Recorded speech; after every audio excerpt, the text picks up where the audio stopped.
வணக்கம். நான் உங்கள் அன்பான சயின்டிபிக் வேதிக் அஸ்ட்ராலஜர் பேசுகிறேன்.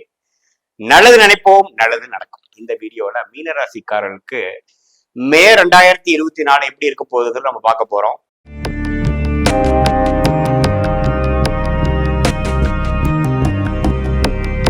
இப்ப பாத்தீங்கன்னா ஆண்டு கிரகம் என்று சொல்லப்படுகிற ராகு ராசியிலும், கேது 7ஆம் இடத்திலும், சனி 12ஆம் இடத்திலும், விரய சனி நமக்கு மீனராசிக்காரர்களுக்கு கடந்த ஒரு வருஷமாக கொடுத்து கொண்டு இருக்கிறது என்பது உங்களுக்கு தெரியும். குரு 2ஆம் இடத்துல இருந்த குரு இப்ப 3ஆம் இடத்துக்கு மாறி 7ஆம் இடத்தையும், 9ஆம் இடத்தையும், 11ஆம் இடத்தையும் பார்க்க போகிறார்.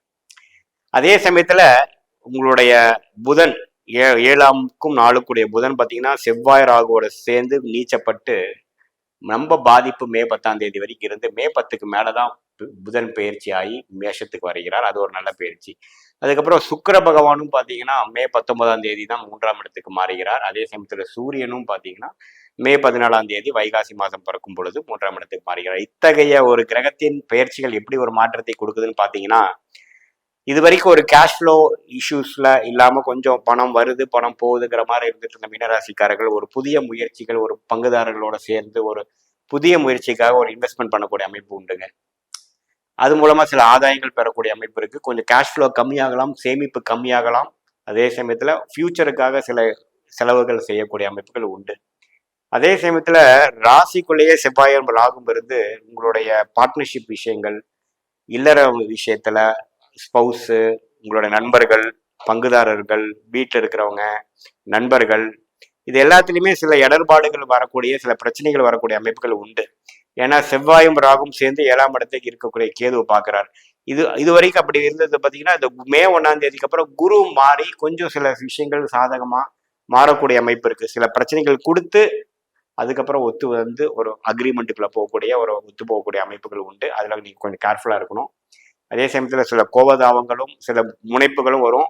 அந்த முனைப்பை வந்து உண்மையான விஷயம் நினச்சிட்டு கிளாரிட்டி இல்லாத ஒரு விஷயத்துல போய் நீங்கள் முடிவு எடுத்துடக்கூடாது. ஏன்னா செவ்வாய் ராசிக்குள்ளேயே வந்து ராகுவோட சேரும் பொழுது சில விஷயத்தை பண்ணிடலான்னு இறங்க தோணும், முன் யோசனை இல்லாமல்.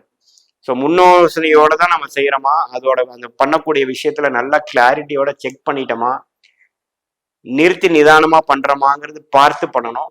ஏன்னா இது வந்து சில உத்வேகத்துல சில விஷயத்தை செய்ய வச்சு பிற்காலத்துல வந்து நீங்க வந்து அதை பத்தி ஏன்டா செஞ்சோம், கொஞ்சம் யோசிச்சு செஞ்சிருக்கலாமோ அப்படிங்கிற ஒரு விஷயத்தை கொடுக்கக்கூடிய ஒரு தருணம் இருக்குது. குறிப்பா பார்த்தீங்கன்னா மே ஃபர்ஸ்ட் ஆஃப் பார்த்தீங்கன்னா கொஞ்சம் அது மாதிரி விஷயங்கள் கண்டிப்பாக கொடுக்கக்கூடிய அமைப்பு இருக்கு. கொஞ்சம் நீங்க கேர்ஃபுல்லா இருக்கணும். ஸோ அடுத்த வருஷம் ஒரு 25, 26 ஜென்ம சனி வரப்போகுது. அதுல சில விஷயங்கள் உங்களை பிஸியாகவும் சில ஹார்ட் ஒர்க் செய்யக்கூடிய அமைப்பு கொடுக்க போகுது. அதுக்கு வேணுங்கிற சில வேலைகளும் சில இன்வெஸ்ட்மெண்ட்டுகளும் சில முயற்சிகளும் இந்த மாதத்திலிருந்தே கொடுக்க அமைக்கிற ஒரு அமைப்பு இருக்கு. ஏன்னா குரு 2ஆம் இடத்துல இருக்க குரு 3ஆம் இடத்துக்கு மாறும் பொழுது பார்த்தீங்கன்னா பணம் கேஷ் ஃப்ளோ கொஞ்சம் கம்மியாகும். ஆனால் ஃபியூச்சரிஸ்டிக்காக சில விஷயங்கள் நாம பிளான் பண்ணி செய்வோம், கை இருப்பு கம்மியாகும். அது மாதிரி விஷயங்கள் உண்டு. அதே சமயத்தில் வேலையில் இருக்கிறவங்களுக்கும் பார்த்தீங்கன்னா ஒரு ரீசனுக்காக வேலை மாறி அந்த சூழ்நிலையில் நீங்கள் அடாப்ட் ஆகிறதுக்கு கொஞ்சம் சிரமப்படுவீங்க. உடனே செட் ஆகாமல் சில சிரமப்படக்கூடிய ஒரு விஷயங்கள் இருந்து ஒரு 4-5 மாதத்துக்கு அப்புறம் தான் கொஞ்சம் செட் ஆகக்கூடிய அமைப்புகள் உண்டு. அதே சமயத்தில் வீட்டில் இருக்கக்கூடிய இல்லத்தரசிகளும் பார்த்தீங்கன்னா சில விஷயங்கள் வந்து கொஞ்சம் அசௌகரியமாகவும் சில மாற்றங்கள் இருக்கிற மாதிரியும் கூட்டு குடும்பத்தில் இருக்கிறவங்களுக்கு கொஞ்சம் அஃபெக்ட் ஆகிற மாதிரியும் சில அமைப்புகள் உண்டு. அதை நீங்கள் பொறுமையாக தான் நீங்கள் கொஞ்சம் டேக்கிள் பண்ணணும். மே 10க்கு அப்புறம் புதன் வந்து அந்த செவ்வாய் ராகுலேருந்து பிடியிலிருந்து வர்றது பார்த்தீங்கன்னா நல்ல ஒரு விஷயம். அதாவது இல்லற விஷயமா இருக்கட்டும், நண்பர்கள் விஷயமா இருக்கட்டும், பங்குதார விஷயத்துல இதுவரைக்கும் இருந்த பிரச்சனைகள் கொஞ்சம் நீங்கி கொஞ்சம் அடுத்த லெவலுக்கு போகக்கூடிய அமைப்புகள் கண்டிப்பாக உண்டு.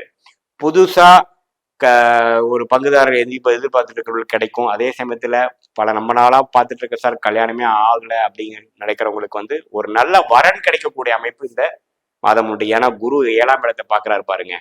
ஸோ நல்ல வரன் வரக்கூடிய அமைப்புக்கு வேணுங்கிற நல்ல ஒரு கான்டாக்ட்ஸ் எல்லாம் இந்த மாதம் கிடைக்கக்கூடிய அமைப்பு இருக்குங்க. மாணவர்களுக்கும் பார்த்தீங்கன்னா ஒரு நல்ல மாற்றத்தை கொடுக்கக்கூடிய, அவங்களுக்கு பிடிச்ச ஒரு விஷயங்கள் கிடைக்கக்கூடிய, கோர்ஸ் கிடைக்கக்கூடிய விஷயங்கள் மே 10க்கு மேலே புதன் வந்து அந்த செவ்வாய் ராகுலேருந்து நீங்கிற விஷயத்துல கிடைக்குது. கொஞ்சம் கான்ஃபிடண்டாகவும் உத்வேகமாகவும் செயல்படக்கூடிய விஷயங்கள் உண்டு.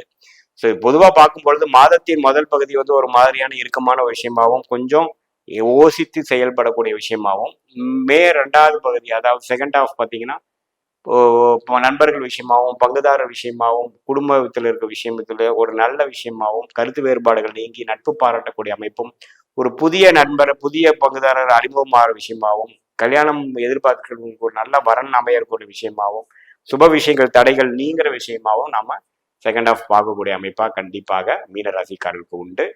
மீண்டும் மற்றொரு காணொலியில் சந்திப்போம். நன்றி, வணக்கம்.